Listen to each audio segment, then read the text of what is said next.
மீண்டும் வேலையை காட்டிய போலீசார். கள்ளக்குறிச்சி அருகே இளைஞர் மீது சரமாரி தாக்குதல். வணக்கம் செய்திப்புணல் நேயர்களே. கள்ளக்குறிச்சி மாவட்டம் கச்சிராயபாளையம் காவல் நிலையத்தில் இளைஞர் மீது துரத்தி சரமாரியாக போலீசார் தாக்குதல் நடத்திய வீடியோ வெளியானது.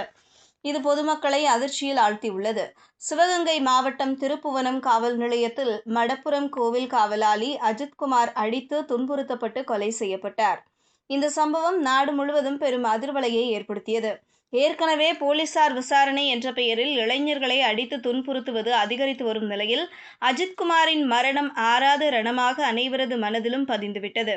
கடந்த 2020ஆம் ஆண்டு கொரோனா லாக்டவுன் காலகட்டத்தில் தூத்துக்குடி மாவட்டம் சாத்தான்குளத்தில் ஜெயராஜ், ஃபெலிக்ஸ் ஆகிய தந்தை மகன்களை போலீசார் கண்மூடித்தனமாக தாக்கி கொலை செய்தனர்.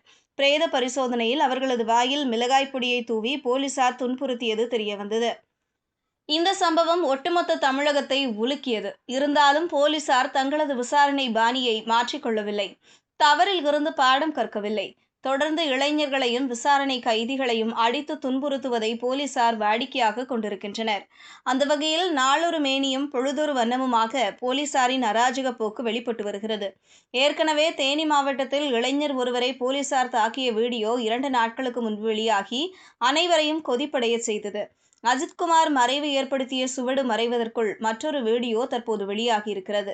அந்த வகையில் கள்ளக்குறிச்சி மாவட்டம் கச்சிராயபாளையம் காவல் நிலையத்தில் புகார் கொடுக்க வந்த இளைஞரை போலீசார் சரமாரியாக தாக்கியிருக்கின்றனர். இந்த வீடியோ தற்போது இணையத்தில் வெளியாகி பெரும் அதிர்ச்சியையும் சர்ச்சையையும் ஏற்படுத்தியிருக்கிறது. அதுவும் புகார் கொடுக்க சென்றவரை போலீசார் தாக்கியது மனித உரிமை மீறல் என பலரும் கண்டனம் தெரிவித்து வருகின்றனர். இந்த சம்பவம் தொடர்பாக உடனடியாக பதிலளித்த கள்ளக்குறிச்சி மாவட்ட காவல் கண்காணிப்பாளர் சம்பந்தப்பட்ட காவல்துறை அதிகாரிகள் மீது உரிய நடவடிக்கை எடுக்கப்படும் என தெரிவித்துள்ளார்.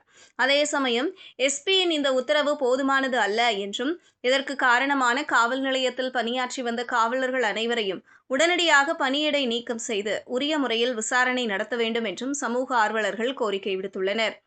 இதுபோன்ற செய்திகளை தெரிந்து கொள்ள செய்திப்புணலுடன் இணைந்திருங்கள்.